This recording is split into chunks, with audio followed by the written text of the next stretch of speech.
ওর কথা শুনবেন না মাঠান, ও একটা মিথ্যেবাদী মেয়ে। হ্যাঁ বৌদিমা, আরে দিনকে রাত করে মেয়েটা। হ্যাঁ রে, লজ্জা করে না রে তোর? গরিবের মেয়ের বিয়ে ভাঙতে ঝুড়ি ঝুড়ি মিথ্যে কথা বলছিস? হ্যাঁ, এ পাপ তোর ধম্মে সইবে না, জিভ খসে মাটিতে পড়ে গড়াগড়ি যাবে তোর। খবরদার, আর মেজদির নামে একটা বাজে কথা বলবে না, জিভ তো খসে পড়বে বলাই তার।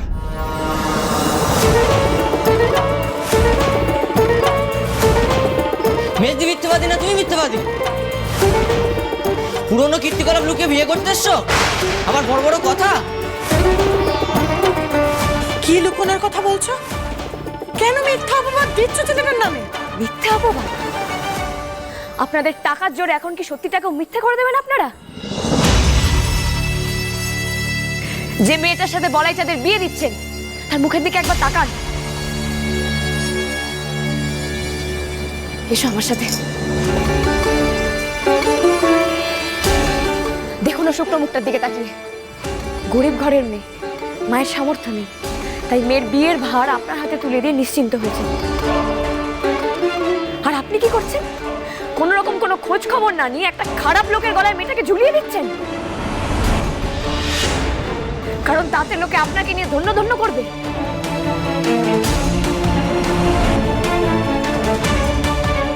বড্ড তাড়া ছিল না ম্যাডাম? নাম কেনার তারায় পাত্রগুলো ঠিকুজি পুষ্টে জানার সময় ছিল না না আপনার?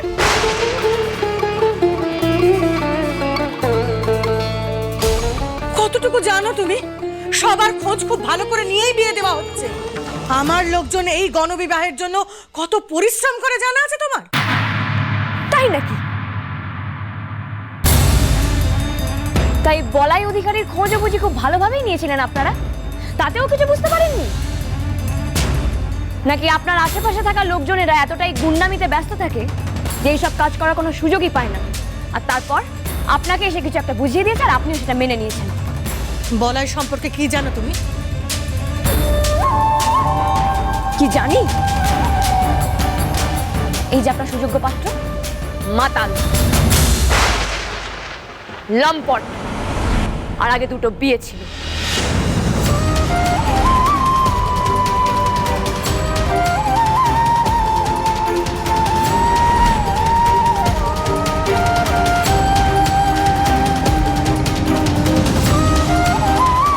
রোজ মদ খেয়ে বাড়িতে গিয়ে বউকে মারত, দিনের পর দিন বউটাকে খেতে দিত না। কি থাকে বলুন তো মেয়েটার শরীরে? শেষে বাচ্চা হতে গিয়ে প্রথম বউটা মারাই গেল। ফের একটা গরিব বাড়ির মেয়েকে জুটিয়েছিল, তার সাথেও সেই একই কাণ্ড করল। কিন্তু সেই মেয়েটা শেষ অব্দি পালিয়ে গিয়ে বাঁচল। এখনো মদের নেশা তো ছাড়েনি না। বাড়ি ফিরে হাতের সুখ কাকে করবে পিটিয়ে? তাই আবার এসেছে বিয়ে করতে। এবার অবশ্য খরচটা বেঁচে গেছে। গণবিবাহ হচ্ছে কি না? না না না বৌদিমা, মানে এইসব তো কিছু আমার কানে তো কিছু না, মানে বলেছিল খুব ভালো, মানে আমি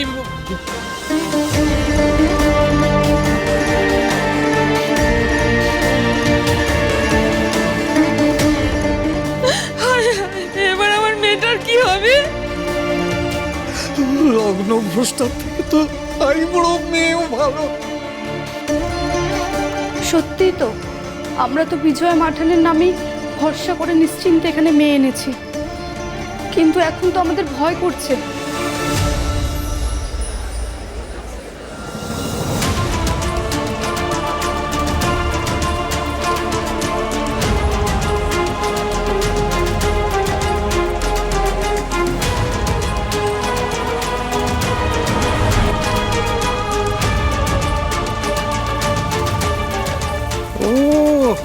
একেই বলে ঈশ্বরের মার।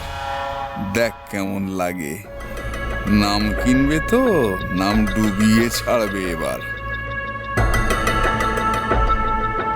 বলাই, সত্যি করে বল, ওই মেয়ে যা বলছে তা সত্যি? উত্তর দাও বলছি, সত্যিটা কিন্তু আমি ঠিক বের করে ফেলবো। মাঠান,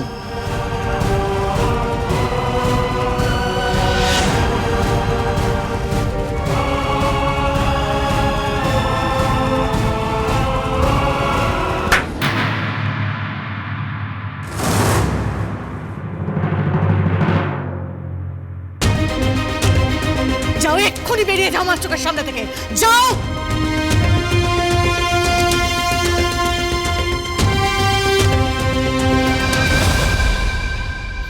এর ফল তুই পাবি সন্ধ্যা। তোর জীবন আমি নরক করে দেবো, তুই দেখ, তুই শেষ। চুপ, একদম চুপ। আর একটা কথা বললে পিটিয়ে বার করবো এখান থেকে। যাও, চলে যাও।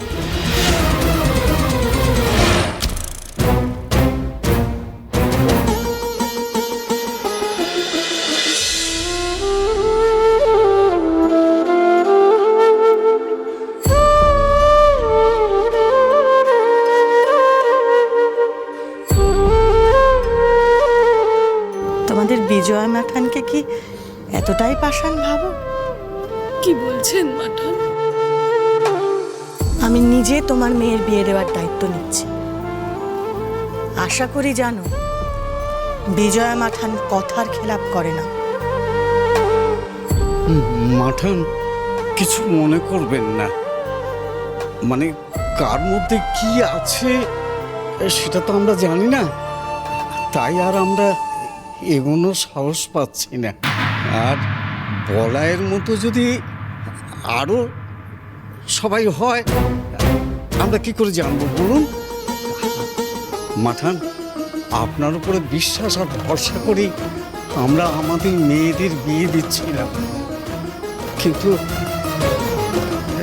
এখন আর আমরা এগোনোর সাহস পাচ্ছি না।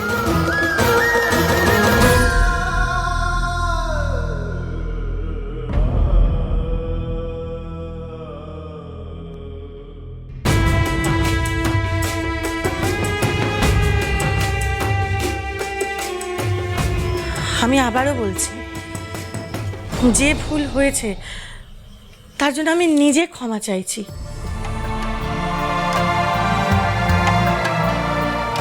কিন্তু একটা ভুলের জন্য আপনাদের ভয় পাওয়ার দরকার নেই। আমি বলছি, কিচ্ছুটি হলে আমি বুঝে নেব, আমি দায়িত্ব নেব। আমার মেয়ের বিয়ে হলে যা যা করতাম আমি তাই করব। আপনারা পিছিয়ে যাবেন না। বারবার ক্ষমা চাইতে হয় এমন কাজ করেন কেন আপনি? আপনি নিজে তো একজন মেয়ে মানুষ। আপনার কাছে মেয়েরা নিরাপদে থাকবে, আপনি মেয়েদের দুঃখ দুর্দশা বুঝবেন, এটা কি খুব বেশি চাওয়া? অবশ্য আপনি বড়লোক বাড়ির সুখী গিন্নি, মনের মতো ঘর, মনের মতো বর আপনার। মদ খেয়ে তো আপনার বর আর বউ পেটায় না, আপনাকে ঠকিয়ে অন্য মেয়ে মানুষের কাছেও যায় না।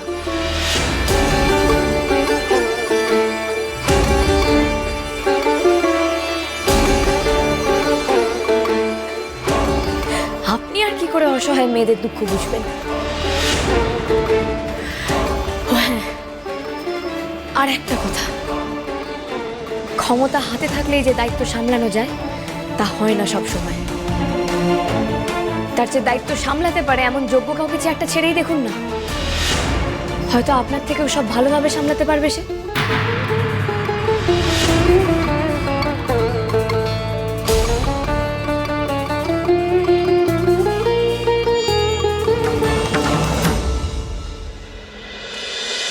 শুনি